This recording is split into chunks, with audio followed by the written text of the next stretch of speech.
Is this somebody that he had a problem with way back then because he was looking at these groups in Chicago and their potential links or alleged links to Gaddafi? It looks like maybe we see a little bit of score settling here, a la George W. Bush with Saddam Hussein. Well, they're definitely scared of this whole intelligence minion background, and we know these agencies mainly recruit for higher level positions out of families.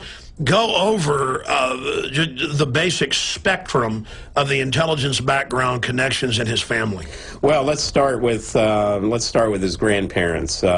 Stanley Armour Dunham, his grandfather, ostensibly was in World War II, was in France.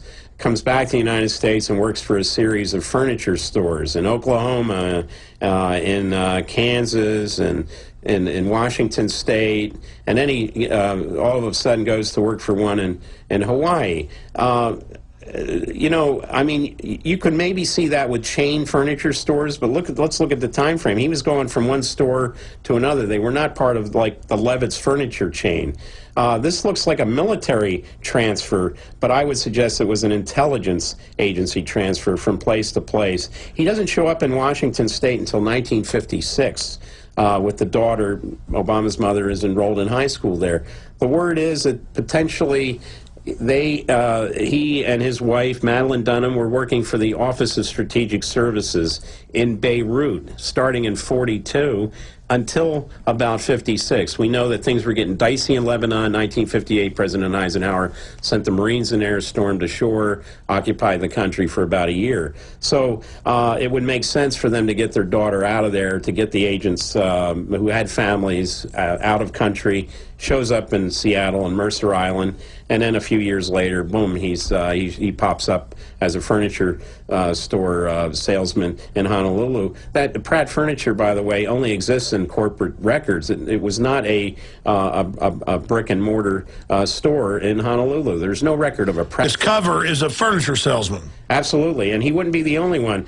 I think we all know Julia Child worked for the OSS and CIA before she went to work for the OSS during World War II. She worked for a furniture store in Manhattan. So this is seems to be fairly standard. Kind of odd. Why furniture stores? Maybe it's because they move large amounts of goods. It's also nondescript. It doesn't really ring a bell. Yes. People know to watch journalists and nature photographers and you know, Christian groups of mercenaries. They don't think about furniture. But then we get into other parts of the family. It's on record they're working for high-powered groups. All right, and let's look at the CIA's use of anthropologists. His mother ostensibly an anthropologist. That's one of their favorite because they go into the most rural areas. Absolutely. Now that's called the human terrain system, which they send these people out to basically just parse people, different tribes, ethnic groups, for targeting purposes, for if they ever need to play people off against each other, they've already got the. Absolutely, and this has been going on for a long time. It was done with the OSS. By the way, we get to the OSS during World War II. An OSS agent also worked for British intelligence, who was an anthropologist, worked extensively in South America.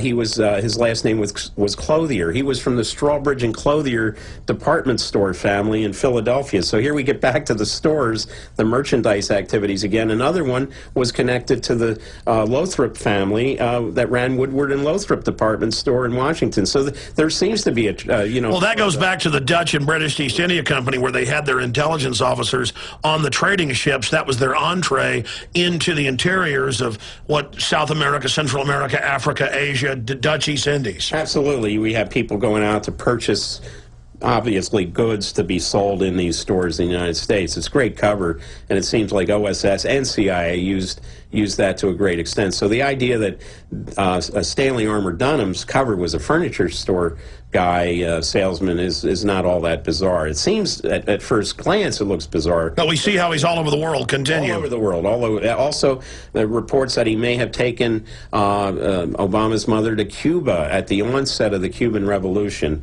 circa 1960. Wow, continue with the rest of the family. Okay, so we have Madeline Dunham, the grandmother, one of the first female vice presidents of the Bank of Hawaii. Unbelievable rise for somebody where we still had the glass ceiling in management positions for many women. She rises to vice president. She's in charge of escrow accounts for the Bank of Hawaii. Clearly, the Bank of Hawaii was used by several CIA front activities as a pass-through to pay off various dictators. During her entire time at the Bank of Hawaii, we had the Nugan Hand Bank, which was a CIA front, that replaced by another operation in Honolulu after Nugan Hand collapsed. These were CIA activities, and the Bank of Hawaii was facilitating, and she was right in the middle of it all. It's like pre-BCCI, and we know the history of the banks you just mentioned. Continue. We have now Lolo Soetoro. Again, his history is being reinvented in this New York Times piece. Lolo Soetoro marries Obama's mother in March of 1965. In May of 65, he's called back because he's a reserve officer in the Indonesian Army. Suharto wants to get all these reservists back to help plan the coup. In the article in the New York Times, it states that Lolo Soetoro was called back and conscripted in the military. Now, conscripted means to go in as an enlisted man, and that he was sent to fight rebels in West New Guinea, getting him out of Java entirely, where, of course, Obama's mother shows up in 1967.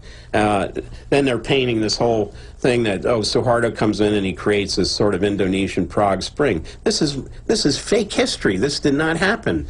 We look at... If you were a communist or a liberal, they hunted you down and blew your head off. There are about 800,000 to 1 million people were killed there. Ethnic Chinese, too, because... And it turns out that's Obama's dad's specialty in Africa, is posing as a commie and finding the folks to wipe Absolutely. out. And then it's Obama's specialty. I'm sorry, go ahead. Right. Well, we have Barack Sr., of course, who comes over. The thing that's common is the East-West Center at the University of Hawaii, a CIA front known to be Lolo Soetoro, Barack Obama Sr., both at that East-West Center, known to be a CIA front. He's sent eventually back to Kenya to try to get him into the Kenyan government because he's the wrong tribe. He's in a significant minority tribe, but not the dominant tribe. He does not get in to be the finance minister. So here we have Obama, President Obama, saying he wanted to be prime minister of Indonesia. Had his father, or his alleged father, become, say, the president of Kenya, Barack Obama, our president, could very well be the president of Kenya today. Certainly the son... The point is they were positioning him all over. Absolutely. He was like a skeleton key. Absolutely. So, you know, what country do you want to be leader of, President Obama? It sounds like you had 3 shots at being president of some country. Prime Minister of Indonesia, president of Kenya, potentially, but now president of the United States. And the intelligence connections continue. I've read connections with his father in Kenya to British intel. We know they were all over Kenya.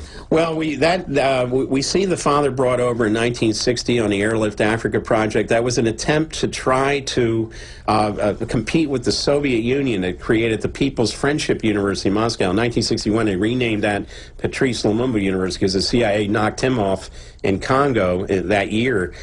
So we see Barack Sr. coming over on the CIA-funded. They even got some money from the Joseph Kennedy Foundation to help with that.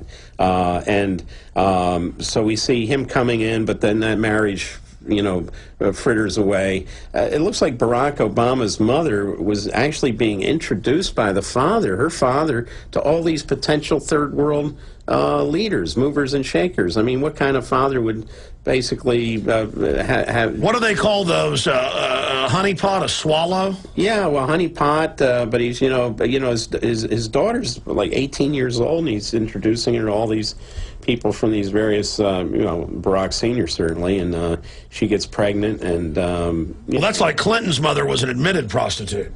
Yeah, I mean, this is, you got kind of wonder what kind of family was this to, especially, and of course the big thing is Barack Sr. and Dunham meet at a Russian language class at the University of Hawaii in 1960. Now, who's taking Russian during the height of the Cold War? This is at the height of the U-2 situation, and it's Eisenhower transitioning to Kennedy. It's the height of the Cold War. It just goes on for hours, all the intelligence connections. Absolutely. You can keep peeling back this onion, and you'll still find more connections. And I mean, you can go back to the Bush family, and obviously, yeah, we know George H.W. Bush was CIA director. We know he was in Dallas during the, you know, when the Kennedy. It's now been declassified. He was in the CIA before he said he was. Absolutely. They didn't just make him director. Right. But we kind of knew that from documents that finally. But with Obama,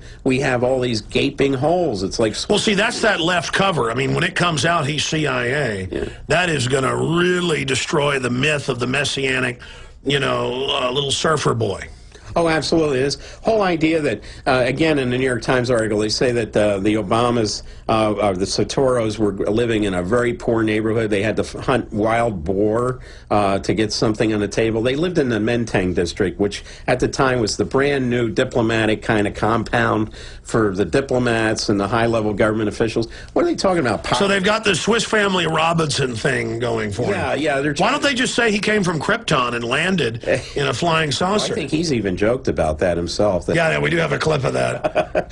but it's just amazing to see how the New York Times and the White House are working together to rewrite his history. And that's why but I mean, you were told, or you're guessing that's why you're getting threats from the White House? I assume because the initial threat was passed to me by, it was an allied nation, but it was in Asia, and it's a country that keeps a close eye on Indonesia, so they know what's going on there. They keep their ears open. And also, it was confirmed to me by an Indonesian source who talked to a State Department official here that, yeah, he's marked. There are Indonesian connections to the threats, or at least Asian connections, and in one case specifically Indonesian threat. So they're really worried about you getting over to Indonesia. We'll be right back, folks. This is very important information. See, they kept Obama's CIA pedigree secret. And so when it comes out that the intelligence agencies aren't just putting British prime ministers in, but they're putting American presidents in, that's something they're not ready to deal with. And we only went over a little bit of the history of it. It's 100% that he was at least handled and groomed and protected, and they're lying about his real records and covering those up. Wayne's going to be back in studio with us for at least 20 minutes into Overdrive for Julio, Deborah, Gary, Tom, Tariq, and others that are patiently holding. Obviously, I'll be back then tomorrow. More on the economy, more on the royal wedding and how disgusting it is to have people groveling to these hereditary tyrants. Why not worship Kim Jong-il's son, you know, if hereditary power and despotism is so wonderful? We're going to be discussing all of that. More on the fact that they're just introducing the slaves to the fact that their cell phones all track everybody in real time. The system could have let the public know this a long time ago. Now they're letting you know because they're starting to use it in court. That, yeah, we track you, there's no warrants, and yeah, we stick our hands down your pants. And yeah, we're going to take your pension funds. And if you don't like it, SWAT teams are standing by. We've got to take our governments back. We've got to take our police back because tyranny will come to your door in a uniform if it comes. But before I end this hour, please remember to support our sponsors, namely the online video, bookstore, apparel shopping cart with shirts like The Answer to 1984 is 1776. People say, what does that mean? A lot of Americans are kind of threatened by the 1776. I heard that's a bad thing. You can say, no, it's a good thing. But because you're brainwashed, you think it's a bad thing. We've got new T-shirts exposing fluoride in the tap water as deadly poison. Those are available. In fact, here's the shirt, and I think it's the best one we've got. You want to get some talk going with folks around you. It's got a drop of water with a skull in it. On the back it says there is poison in the tap water. This is how we're responding to the system, is with more information, more truth. Again, Infowars.com or 888-253-3139. Wayne Madsen, we're going to come back in the next segment and go to these callers, but shifting gears into some other subjects, I want to get into the TSA, the economy a little bit more, but finishing up with Obama's background from all the pieces you've got. And, of course, you're going to be traveling around the world doing some more investigation. Now, people should pray for you and support you at WayneMadsenReport.com, which is a subscription site, folks. Real journalists need your support out there. As you're on this trail, looking at enough pieces of the jigsaw, what does it look like to you? Well, I think it's clear that Obama was groomed from a very young age, and that's not to say he was the only one. They probably have all kinds of people they're grooming for the highest office in the country. But I think Obama was the right person at the right time after 8 years of Bush. They put that hope and change message out like it was a Pepsi commercial. The logo was even the same as the Pepsi advertising logo, and we bought it.